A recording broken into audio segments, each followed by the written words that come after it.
नमस्कार मंडळी, स्वागत आहे तुमचं आपल्या चॅनलमध्ये. तुम्ही पाहताय बाई तुझा आशीर्वाद या मालिकेचा 16 जूनचा रिव्ह्यू. कालच्या भागात आपण पाहिलं होतं अवनी आणि राजा एके ठिकाणी थांबतात पोस्टर बघून त्यांचं. तिथूनच आजची सुरुवात केलेली आहे. अवनी त्या पोस्टरवर लिहिलेलं सगळं वाचत असते. डांगटांना मिळाला बाईचा आशीर्वाद, स्वागत समारंभ. ती राजाला म्हणते, गाडी फिरव, चल गाडी फिरव, मी तुझ्या घरी येणार नाही. तुला एकदा सांगितलं ना गाडी फिरव. राजा म्हणत असतो, "ओ मॅडम, मी काय म्हणतो, हा साधा आहे ना 8x16चा बोर्ड आहे हो. आणि आमच्या अण्णा आहेत ना इमोशनमध्ये असं करतात. तुम्हाला नाही का मी काल बोललो होतो ना, प्लीज." अहो, आम्ही सगळी माणसं एकदम प्रेमळ आहोत. आनंद आमच्या पोटात नाही मावत हो. अवनी चिडते आणि म्हणते, "मग हा आनंद असा बाहेर येतो का? काल ते ग्रँड वेलकम झालं आणि आज हे. अरे, आपलं खोटं लग्न झालंय ना?" आणि ते अख्ख्या गावाला सांगत फिरतायत की मी मिसेस धनराज दांगट आहे. नाही, मला नाही चालणार. मी तुझ्या घरी येणार नाहीये. राजा तिला समजावत असतो, "मॅडम असं नका करू. तुम्ही पण इमोशनमध्ये असं का करताय? घरी नाही येणार तर तुम्ही जाणार कुठे आहे?" अवनी चिडते आणि म्हणते, "कुठेही जाईन मी. बागेत जाईन, रस्त्यावर जाईन, नाहीतर रेल्वे स्टेशनवर जाईन. कुठेही जाईन मी." आणि मग ती तरा तिथे असलेल्या एका खांबाजवळ जाऊन बसते आणि म्हणते, "नाहीतर मी इथेच जाऊन राहीन. इथेच थांबेन मी." त्यामुळे तसं, "ओ मॅडम, इथं सोय नाहीये. इथं कसं राहणार आहे तुम्ही?" अवनी चिडते आणि म्हणते, "तू एक शब्दही बोलू नकोस. तुला जायचंय तुझ्या घरी, तू जा. मी माझं बघून घेईन." तेवढ्यात तिकडून ढोलचा आवाज यायला लागतो. पाल्या, ढोल आणि त्याचे मित्र घेऊन डान्स करत येत असतो.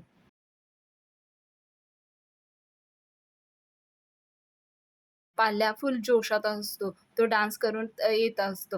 अवनीला ते बघून फार टेन्शन यायला लागतं. आता हे काय नवीन? राजा विचार करायला लागतो. पाल्या इकडनं नाचत येतोय. देवी आई, अगं अजून काय-काय बघायचं राहिलंय? त्यालाही टेन्शन यायला लागतं. आता पुढे काय करायचं म्हणून तो डायरेक्ट डोक्याला हात लावून ना खालीच बसतो.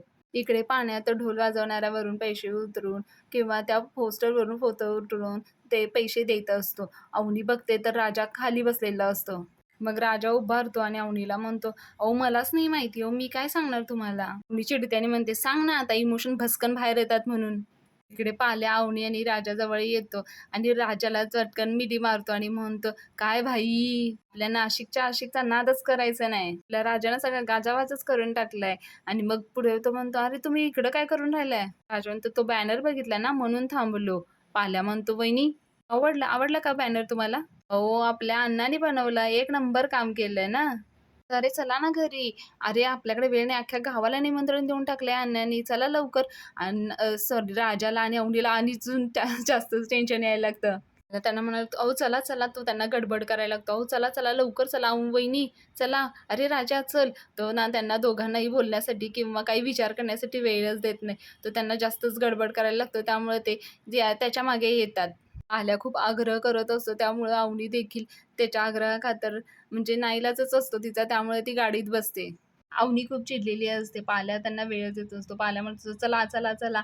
आणि मग ते पुढं पाल्या डान्स करत ते जात असतो. मागे अवनी येत असते, राजा. इकडे यशा, धन्या आणि अण्णा स्वागताला उभारलेले असतात. सगळ्यांना सांगत असतात, "शाप रुसला, आमच्या घराला बाईचा आशीर्वाद लाभला. अंगठांच्या घरामध्ये नशिबाचा ट्रक फुल लोड भरून आलेला आहे. चला या." त्यांचा आनंद खरंच ओव्हरफ्लो झालेला असतो. आणि अण्णांना बघून यशाला आणि धन्याला खूप छान वाटत असतं. मग अण्णा पुढे यशाला म्हणतात, "अरे ते पाण्या कुठे राहिला? 0 मिनिटात येतो म्हटला होता. अजून कसा आला नाही?" यशा म्हणत असतो, "आज यायला तर पाहिजे." अण्णा म्हणतात, "अरे मला नाचायचं आहे." मग त्यामुळे जसं अण्णालाही फार मत आहेत. तेवढ्यात अवनी आणि राजाची गाडी येते. अवनीला ते सगळं पाहून तिथलं डेकोरेशन वगैरे परत शॉक बसतो. इकडे अण्णा फुल जोशात असतात. अण्णा नाचतच जात असतात. यशा म्हणत असतो, "अण्णाची गाडी लय सुसाट आहे हां आज." अण्णा म्हणत असतो, "अरे पिकअप बघ कसला घेतलाय. एक वेळा आपला पाण्यात दमल, तो हलगीवाला दमल, पण अण्णा काय दमत नसतो आज." आणि अण्णांचा डान्स खरंच थांबत नसतो. पाण्या देखील त्यांच्यासोबत डान्स करत असतो. हे सगळं पाहून राजा आणि अवनीचे मात्र सगळं भांबवलेले असतात. राजा अवनीला म्हणत असतो, "हा सगळा हॅपीनेस ब्लास्ट आहे. बघण्याशिवाय आपल्याकडे दुसरा कोणताच पर्याय नाहीये." अवनी राजावर ओरडते आणि म्हणते, "म्हणजे तुला हे सगळं माहिती होतं का राजा?" राजा म्हणत असतो, "आई, आई शपथ सांगतो मला काहीच माहिती नाहीये हो." त्या दोघांचं बोलणं चालूच असतं. इतक्यात धन्या येतो आणि धन्या म्हणतो, "अहो वहिनी, चला, या. तुम्ही आलात बघा, म्हणजे आमच्या जीवात जीव आला बघा." इकडं राजा सांगत असतो, "अरे गप, पण धन्या काय शांत बसत नसतो. धन्या म्हणतो, "अहो इकडे लोकांच्या पैजा लागल्या. मी येणारच नाही म्हणून. पण तुम्ही आला आणि लोकांच्या तोंडावर बुटके मारल्या." नाचत असतो. वहिनी साहेबांचा विजय असो म्हणून. यशा देखील तिथे आलेला असतो. अवनी म्हणते, "अहो काय करताय तुम्ही?" धन्या म्हणत असतो, "अहो काय केलंय? अजून काही केलेलंच नाहीये. अजून लय काय-काय करायचंय. अजून खूप तयारी केलीये. चला उतरा, उतरा, लवकर उतरा." अवनी राजाकडे तोंड करून पटकन म्हणते, की "मी काय येणार नाही हां." मग धन्या म्हणतो, "अहो वहिनी हे काय बोलून राहिले तुम्ही लव्ह लँग्वेजमध्ये. चला, चला उतरा, उतरा, लवकर उतरा." हे पाल्या देखील येतो आणि पाल्या ओरडत म्हणत असतो, "अरे चला, चला. काय म्हटलं तू वहिनींना?" "काय या घरात सगळं फक्त वहिनींचंच चालणार आहे." यशा म्हणतो, "अरे काय वाद करून राहिले. चला सगळे वाट बघू राहिलेत." त्याच्या गाडीतून उठवतो आणि सगळ्यांना म्हणतो, "ये चला, चला, चला इकडे, इकडे, इकडे." ओढत तो मागे नेतो सगळ्यांना. राजा म्हणतो, "अरे काय करून राहिला तुम्ही हे सगळं?" धन्या म्हणतो, "अरे दादा वहिनींसाठी सॉरी सरप्राईज आहे." राजा म्हणतो, "अरे हे बघ सगळ्या एका रात्री सगळं उभा केलंय." राजा म्हणतो, "अरे दादा एवढा खर्च?" राजा म्हणतो, "अरे एवढा खर्च मस्तच होता ना भाऊ." एवढ्यात अवनी बाहेर येते. राजा म्हणतो, "अरे ती बाहेर येऊन राहिली आणि आपण इथं काय बोलून राहिलो. चला, चला." यश अवनीला विचारतो, "तब्येत कशी आहे तुमच्या वडिलांची आता?" अच्छा, हात जोडून म्हणतो, "मग देवच पावला म्हणायचा मग.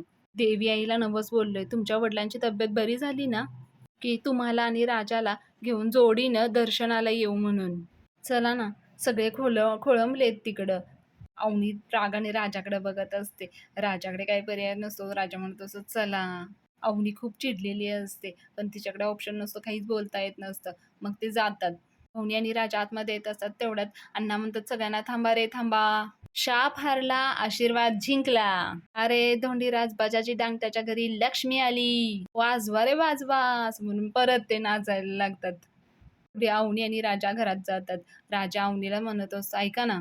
अवनी त्याचं काही ऐकून घ्यायच्या मूडमध्येच नसते. ती त्याला म्हणत असते, "राजा थांबव हे सगळं."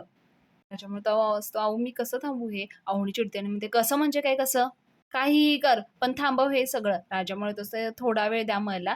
तेवढ्यात धन्या, पाल्या, यशा येतात. "चला आवरा, आवरा लवकर चला." मग राजा म्हणतो, "तुम्ही जरा फ्रेश होऊन येता का?" म्हणतो अवनीला बाहेर पाठवतो. "प्लीज."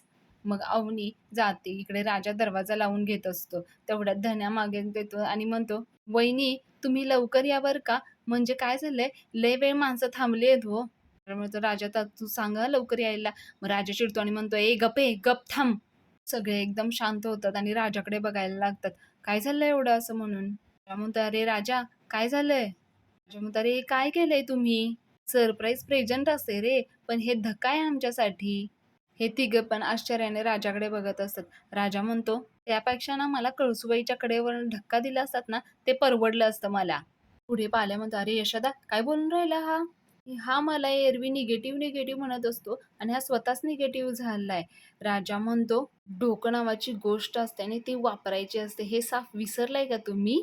हळू-हळूच तो बोलत असतो. श्याम म्हणतो, "अरे राजा एवढं काय झालंय?" त्या तिघांच्याही चेहऱ्याचा पार रंग उतरलेला असतो. राजा म्हणत असतो, "आमचं लग्न कोणत्या सिच्युएशनमध्ये झालंय हे विसरलं का तुम्ही?" इथे रंगारंग कार्यक्रम झाला पोलीस स्टेशनमध्ये. तिच्या बाबाला अटॅक आलाय. हॉस्पिटलमध्ये आहेत त्या. प्रवासात येताना त्या एकदम टेन्शनमध्ये होत्या. इथं आल्यावर त्या जराशा एवढ्याशाच असल्या होत्या आणि इथं आल्यावर तुमचा तो फालतूपणा. धन्या म्हणतो, "अरे फालतूपणा काय? अरे आम्ही तुमच्यासाठीच करत होतो ना हे सगळं."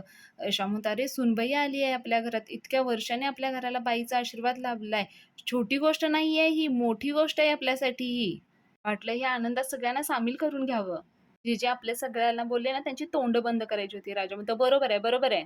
सगळं आपल्या सगळ्यांसाठी नाही, हे बाहेरच्यांना दाखवण्यासाठी हे सगळं केलंय तुम्ही." त्या म्हणते, "ए राजा तर तू बाहेर रॉंग साइडला बोलून राहिला हां?" राजा त्याच्यावर चिडतो आणि म्हणतो, "ए गप, ए गप, तू गप. पहिला जा आणि तू बाहेरचा लाउडस्पीकर आहे ना, तो तेवढा बंद करून ये जा." धन्या पळत-पळत जातो आणि कोण नसल्याचं बघून हळूच तिथे जाऊन ना ते बंद करून येतो. थोड्यात अण्णा म्हणतात, "अरे आवाज कुणी कमी केला? आज कुणी केला आवाज कमी?" हे अशा राजाला समजवत असतं. "अरे हे सगळं का केलं? कुणी केले? कशासाठी? ही विचार करण्याची वेळच नाहीये आता. पाहुणे आलेत अरे." ताटकळत बसलेत सगळे. "चल." राजा म्हणतो, "अरे दादा पण." यशा म्हणतो, "अरे आपण नंतर सविस्तर बोलू ना. चल ना पटकन. चल आवर, चल लवकर जाऊया बाहेर." राजा म्हणतो, "अरे दादा ते शक्य नाहीये. मला तुम्ही का विचारलं नाही हे सगळं करायच्या अगोदर?" पाल्या चिडतो आणि म्हणतो, "ए तू काय आम्हाला विचारून लग्न केलं होतं का?" राजा म्हणतो, "ए 2 मोठी बोलत असताना बारकिनीमध्ये बोलायचं नाही हां." पाल्या म्हणतो, "ए, तू काय माझ्यापेक्षा मोठा नाहीस. तू काय मला बारकास धन्या समजलास काय?" असं म्हणता-म्हणता त्यांची भांडण व्हायला लागतं. यशा समजवतो, "अरे, तुझ्या आनंदासाठीच हे सगळं करून राहिलो." म्हणतो, "अरे, तुम्हाला काय अक्कल आहे की नाही?"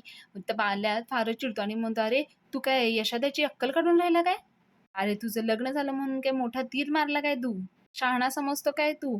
राजा म्हणतो, "ए, अक्कल नसलेल्याने मला अक्कल शिकवायची नाही हं." असं करता-करता त्यांचे भांडण व्हायला लागतात, मारामारी व्हायला लागतात.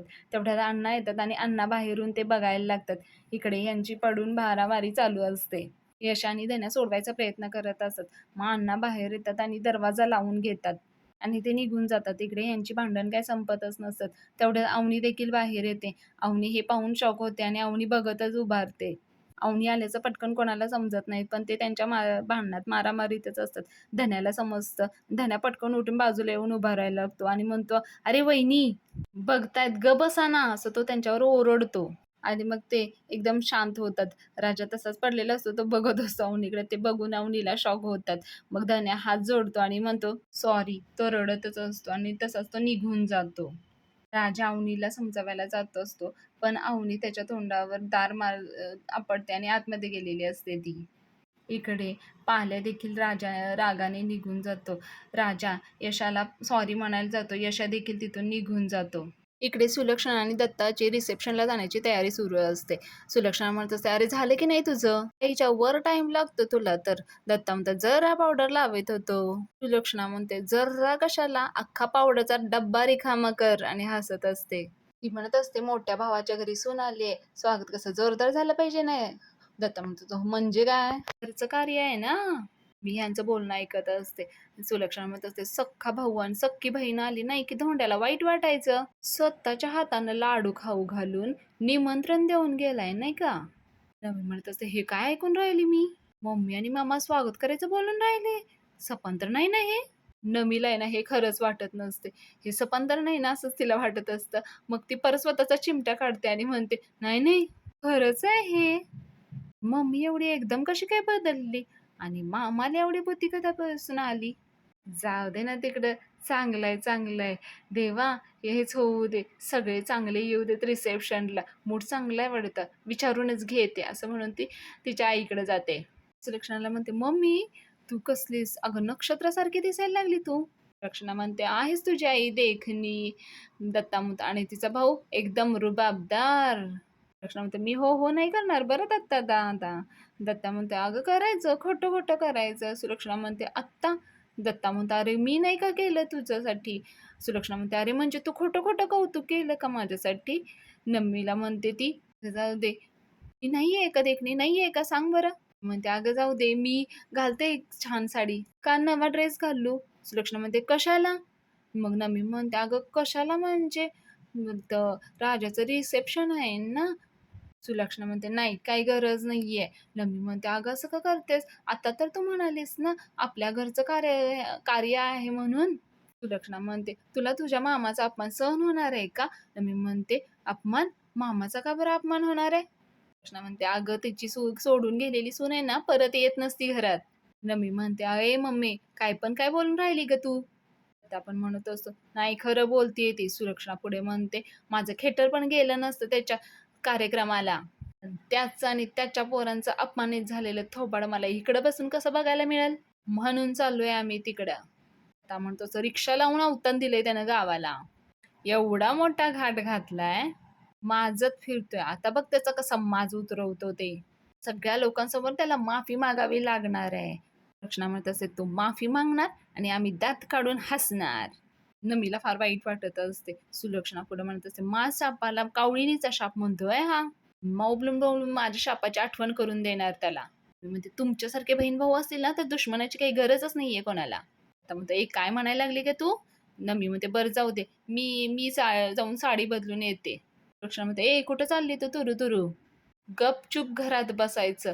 नमी म्हणत असते, "ए मम्मी प्लीज, प्लीज येऊ दे ना मला. घेऊन जा ना मला तुम्ही. मला पण यायचंय ना गं रिसेप्शनला." नमी गयावया करत असते तिला घेऊन जाण्यासाठी. पुढे सुलक्षणा दत्ताला म्हणते, "काय दत्ता दादा घेऊन जायचं काय हिला रिसेप्शनला?" दत्ता म्हणत होता, "हिला कशाला?"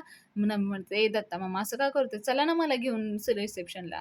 रक्षणा तिला म्हणते, "बरं एक काम कर, तुझ्यासाठी नवीन साडी आणली पाय, ती नेस आणि लवकर तयार होऊन ये." म्हणते, "खरंच?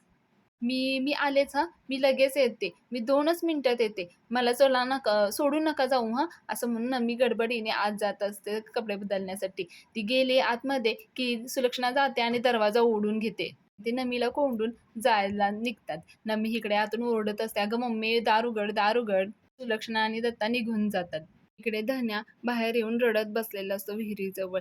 पाल्या येतो त्याच्याजवळ आणि त्याला म्हणतो, "ए धन्या, ए धन्या रडू नको ना." धन्या म्हणतो, "मरून जाऊ वाटू लागलं मला.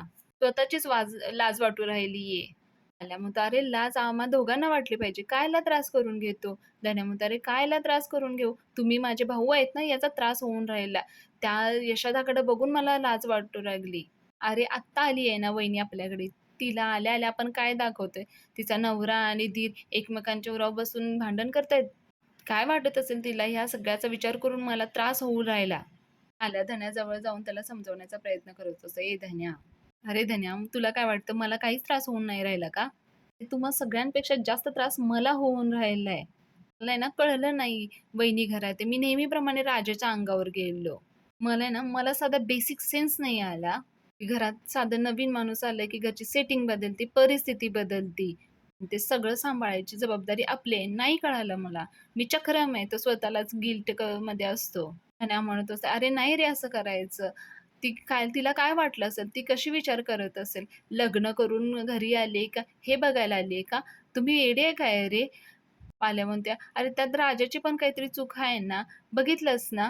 यशोदाला कसं अक्कल काढली त्यांना. अरे तो मोठा भाऊ आहे ना आपला. अरे त्याने त्याची सगळी उचलली या रिसेप्शनसाठी लावली. कशासाठी लावली बरं? राजासाठीच ना." अण्णा हे सगळं ऐकत असतात त्या दोघांचं बोलणं. पाल्या म्हणतो आणि राजाला हे माहीत नाही का? ह्या गोष्टीची जाणीव नाही का? हे कशासाठी चाललंय? कुणासाठी चाललंय? आनंदासाठीच चाललंय ना सगळ्यांच्या. काय गरज होती अशी हे करायचं? म्हणून माझा कंट्रोल गेला. बाकी काही नाही. चुकलंय माझं. माहिती मला चुकलंय. इकडे अण्णा म्हणतात, "ए पोरांनो, ही तुमची भांडणं आहेत ना, ती उद्यावर ढकला. बाहेर पाहुणे मंडळी जमा झाली आहेत. वाट बघतायत सगळी. चला बाहेर." धन्या आणि पाल्या मग अण्णांच्याकडे बघायला लागतात. अण्णांना पाल्या म्हणतो, "अहो अण्णा." खाली येऊन त्यांना म्हणतात, "ए पोरांनो, माझ्या सुनेसाठी रिसेप्शन केलेलं आहे. कसं एकदम मस्त झालं पाहिजे." ही असली तोंड पाडून आला नाही, एकेकाला चोपीन सांगतोय. अरे कसं मस्त आशीर्वादमध्ये ना आनंद व्हायला पाहिजे. लक्षात येतंय का तुमच्या? अरे एवढ्या वर्षानंतर आपल्या घराला बाईचा आशीर्वाद लाभलेला आहे. अरे हसा की आणि एकदम गुडेज बॉईज बनून यायचं. या असं म्हणून अण्णा जातात. पुढे धन्या म्हणतो, "आपल्या अण्णा किती आनंदी दिसून राहिले पाहिलं का तू? ह्या माणसाला मी पहिल्यांदा आयुष्यात आनंदी बघतोय." यशोदानं आपल्यासाठी कपडे घेतली आणि आपण काय करतोय? कधी-कधी असं वाटतं, की आत्याचा शाप खरा ठरलेलाच आहे. आलेली वहिनी आहे ना, जाणार आहे घर सोडून आल्या पावली. तो पालाजवळ जाऊन म्हणत असतो, "एवढ्या वर्षात एकच चांगली गोष्ट घडली आहे. एकच आणि ती पण पूर्ण नाही होऊन राहिली. असं झालं ना, आपण आपल्या गावात आहे ना, फिरू नाही शकणार आहे. बरं लोकांचं जाऊ दे. असं काही झालं तर आपण तरी एकमेकांच्या डोळ्यात डोळे घालून बघू शकणार आहे का? बोल ना रे पाल्यादा, बोल." धन्या खूप रडत असतो. मग पाल्या त्याला जवळ घेतो आणि समजावत असतो. डोक्यातून हात फिरवत असतो. इकडे दत्ता आणि सुलक्षणा रिसेप्शनमध्ये आलेले असतात. सुलक्षणा सगळं बघून म्हणत असते, "गेलेली सून आली नाही आणि केवढा तामझाम केलाय भावांनं." तिथे एक बसलेली बाई म्हणते, "हो, आली नाही की आली नाही, आलीये ती तयार होतीये." सुलक्षणा म्हणते, "काय? धोंड्याची सून आली घरात?" ती बाई म्हणते, "हो, आलीये धोंडी अण्णाची सून घरात आणि झालाय तुमचा शाप खोटा." असं म्हणून ती तिच्याकडे बघायला लागते आणि इकडे सुलक्षणाला खूपच राग यायला लागतो. दत्ता सुलक्षणाला म्हणत असतो, "तयारी तर जोरदार केली आहे या धोंड्यानं." सुलक्षणा म्हणते, करू देत की. त्याच्या सुनाला इथं टिकू तरी देते का बघ मी." दत्ता म्हणत असतो, "तसंच झालं पाहिजे. काहीही झालं ना, कार्यक्रम नीट नाही झाला पाहिजे." सुलक्षणा म्हणत असते, "होय, फक्त फक्त एक चान्स मिळू दे. कसा बघ मी या कार्यक्रमाचा बट्टाबोळ लावून टाकते." दत्ता म्हणतो, "चान्स नाही मिळाला ना, चान्स मिळवायचा. पण कार्यक्रमाचा निष्ठा करायचा म्हणजे करायचा." या दोघांनी कसंही हा कार्यक्रम व्यवस्थित होऊ द्यायचं नाही, पार पडू द्यायचं नाही हेच ठरवलेलं असतं. त्यांना बघून अण्णा बाहेर येतात. त्यांना पाहून म्हणतात, "ए सुले आणि दत्ता, अरे बसा बसा, सुनबाई आली माझ्या घरात. मानानं सुनमुख पहा आणि गोडाधोडाचं हादरडा आणि लागलं तर आहे ना बांधून घ्या." मग तो शंभ्याला बोलवतो आणि मग म्हणतो, की "अरे शंभ्या इकडे, ह्यांना ना काहीतरी बांधून दे घोडाधोडाचं." तो पटकन पळत येतो आणि म्हणतो, "हो, हो, हो, देतो, देतो." आणि अण्णा परत त्यांच्याकडे तोंड त्यांना बघून म्हणतात, "अरे लक्ष ठेवा यांच्याकडे, लय काड्या करणारे आहेत ती." दत्ता म्हणतो, "ए धोंड्या." मग इकडे म्हणत असतात, "a precision is better than cure." म्हणजे त्यांना म्हणायचं precaution is better than cure. तर म्हणतात, "आ?" अण्णा म्हणतात, "एवढं पण इंग्रजी कळत नाही याला." "अरे इलाजापेक्षा काळजी महत्वाची असते. ए संभ्या." यांना सरबत आणि लाडू दे आणि ते ना पनीरची भाजी पण दे. काय उलट-सुलट जर केलं तर मला सांग. आणि मग मी आहे आणि यांचा डान्स आहे आणि मग अण्णा नाचायला लागतात. सुलक्षणा अण्णाकडे रागाने पाहत असते. पुढे इकडे अवनी मात्र फार तनफन करत असते. तिला खूप टेन्शन आलेलं असतं. राजा मग नॉक करतो आणि मग आतमध्ये येतो. सुरुवातीला राजाला आतमध्ये आल्यानंतर काय बोलावं काही सुचत नसतं. अवनी रागामध्ये, "या घरात काय चाललं ना, मला तर काही समजतच नाहीये." राजा म्हणतो, "भांडणाबद्दल बोलताय का तुम्ही?" "नाही, ते नॉर्मल आहे आमच्यासाठी." मी चिडताना म्हणते, "अरे त्याबद्दल नाही बोलत आहे मी." राजा म्हणतो, "मग?" अवनी म्हणते, "अरे हे रिसेप्शन अख्खं गाव जमा झालंय. कळतंय का तुला?" राजा म्हणतो, "अरे आमच्या अण्णा जरा इमोशनल आहेत ना, त्यांनी सरप्राईजच दिलं. मग आता काय करणार?" अवनी खूपच तापलेली असते. ती म्हणत असते, "अरे तुला काय हा खेळ वाटतोय का? तुला कळतंय का काय म्हणायचंय मला ते? अरे इकडे माझ्या बाबांची तब्येत बरी नाहीये. ते काय नाही, तू जा बाहेर आणि सांग त्यांना ते काय खरं आहे ते. मला बाकी काही सांगू नकोस. तू जा आणि सांग त्यांना काय असेल ते." राजा म्हणत असतो, "नाही हो, बाहेर माहोल एवढा चांगला आहे. कसं सांगणार मी?" ती म्हणते, "म्हणजे तू नाही सांगणार आहेस? अरे काय प्रॉब्लेम आहे तुझा? भातुकलीचं लग्न आहे. काही दिवसात आपण वेगळे होणार आहे.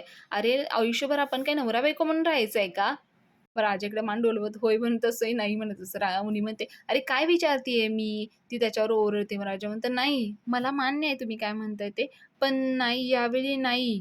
मुनी म्हणते, "पण यावेळी यावेळी नाही म्हणजे मग कधी सांगणार आहेस तू? ऑलरेडी खूप उशीर झालाय राजा." त्याच्यावर खूप ओरडत असते आणि ती म्हणते, "फोन होता ना तुझ्याकडं? होता ना फोन? मग यशोदाचा फोन आलेला त्यावेळी तू का नाही सांगितलं त्याला?" राजा म्हणतो, "अहो नाही, ते मी काही मुद्दाम नाही केलं." हो, ते काय आहे ना, ह्या सगळ्यांना वाटतंय, की आपलं खरंच लग्न झालंय ना. आत्ता सांगितलं ना, तर सगळ्या गावांच्या समोर आम्हाला आमची बदनामी होईल आणि मला नाही आवडणार ते. अवनी म्हणते, "अरे आज ना उद्या कळणारच आहे ना त्यांना. आपण त्यांना फसवलं हे कळल्यावर इज्जत नाही का जाणार तुझ्या खानदानाची?"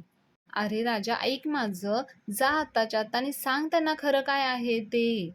राजा काहीच बोलत नसतो. तो खाली मान घालून उभारलेला असतो. अवनी त्याला म्हणत असते, "अरे राजा विचार कर. जा, सांग जा त्यांना तू." राजाला एक खोटं लपवण्यासाठी किती खोटं बोलावं लागतंय बघताय ना मंडळी. माऊनी पुढे शांत होते आणि म्हणते, "अरे राजा, तू म्हणालेलास ना मला, की मला तुमच्या स्वप्नांची काळजी आहे. तुला काळजी वाटत असेल ना, तर प्लीज हे सगळं थांबव रे, प्लीज." ती त्याला खूप विनवण्या करत असते. राजाला काही बोलावं, काही करावं सुचत नसतं. राजा म्हणत असतो, "मी हे काही मुद्दाम नाही करत आहे. परिस्थितीमुळे आहे हे सगळं. नाहीतर आहे ना, मी सांगितलं असतं सगळं. यात माझ्या फॅमिलीचा काय दोष आहे?" मी म्हणते, "अरे काय समजून घेऊ मी राजा? हे काही चूक बरोबर करण्याची वेळ आहे का? अरे तुला कळतंय का? आपण फसवतोय त्यांना." त्यांना दरवाजावर कोणतरी वाजवतेला आवाज येतो. यशा असतो. यशा म्हणून हाक मारायला लागतो, "राजा, ए राजा." मग राजा जातो दरवाजा उघडतो. यशा आतमध्ये येतो. तो पहिला विचारतो, "येऊ?" मग राजा म्हणतो, "हां, ये ना." यशाच्या हातात कपड्यांच्या पिशव्या असतात. मग यशोधर आतमध्ये येतो आणि अवनीला म्हणतो, "सॉरी हां." तो मगाशी झालेल्या दोघांचं भांडणाचं एक्सप्लेनेशन देत असतो. "सॉरी हां, चुकून ते मगाशी असं." अवनी म्हणते, "नाही, ठीक आहे." मग ती काही बोलत नाही. पुढे यशोधन ते कपड्यांच्या बॅगा राजाच्या हातात देतो आणि म्हणतो, "हे घे, हे तुमच्यासाठी आहे. ठेव, ठेव, ठेव." राजा ते बेडवर नेऊन ठेवतो. राजा म्हणतोय, "अरे दादा, हे कशासाठी? कशाला घ्यायला लागतं?" राजा म्हणतो, "अरे घ्यावं लागतं ते. रीत असते ती. नवरा-नवरीला रिसेप्शनसाठी घेतले ते. रीत असते ती. तुम्ही आहे ना पटापटा आवरा, तयार व्हा आणि या सगळेजण थांबलेत तुमच्यासाठी." आणि मग यशा पटकन तिथून निघून जातो. अवनीला सांगायचं असतं त्यासाठी अवनी त्याच्या मागे-मागे जाते. पण परत ती येते. राजा मग दरवाजा लावून घेतो. अवनी परत त्याच्यावर ओरडत असते. "अरे तुझे भाऊ खूप चांगले आहेत रे, नाही फसवू शकत त्यांना." राजा म्हणतो, "म्हणजे आमच्या अण्णांचा अपमान झालेला तुम्हाला चालतंय. अख्खं गाव आलंय हो बाहेर, त्यांच्यासमोर अपमान होईल त्यांचा." इकडे राजाला देखील वाईट वाटत असतं. आता काय सांगायचं, काय करायचं? अवनीला देखील काही सुचत नसतं. इथेच आजचा एपिसोड संपवलेला आहे. पुढील भागामध्ये आपण पाहणार आहोत, की राजा तयार झालेला असतो. अवनी म्हणते, "छान दिसतोस. अजून एक गोष्ट केली ना, अजून छान दिसशील." राजा म्हणतो, "हां, सांगा ना, अजून काय करू?" "बाहेर जा आणि सांग सगळ्यांना, हे लग्न खोटं आहे म्हणून." ती तिच्यासाठी आणलेले सगळं साहित्य, बांगड्या-बिंगड्या सगळ्या विस्कटून टाकते आणि म्हणते मग ती यशाला सांगताना दाखवले, की आमचं लग्न खरं नाहीये, आमचं लग्न खोटं आहे. आमचं एकमेकांवर प्रेम नाहीये. दांगटांची सून म्हणून मी रिसेप्शनला येऊ शकणार नाही. राजाला खूप आश्चर्य वाटत असतं. त्यापेक्षा जास्त यशाला. आजचा पाहूया मग पुढील भागात आपल्याला कोणते ट्विस्ट एंड टर्न्स बघायला मिळणार आहेत ते. मंडळी, जर आपल्या चॅनलवर रिव्ह्यू तुम्हाला आवडत असेल तर प्लीज आपल्या चॅनलला लाईक, शेअर आणि सबस्क्राईब करा. चला बाय.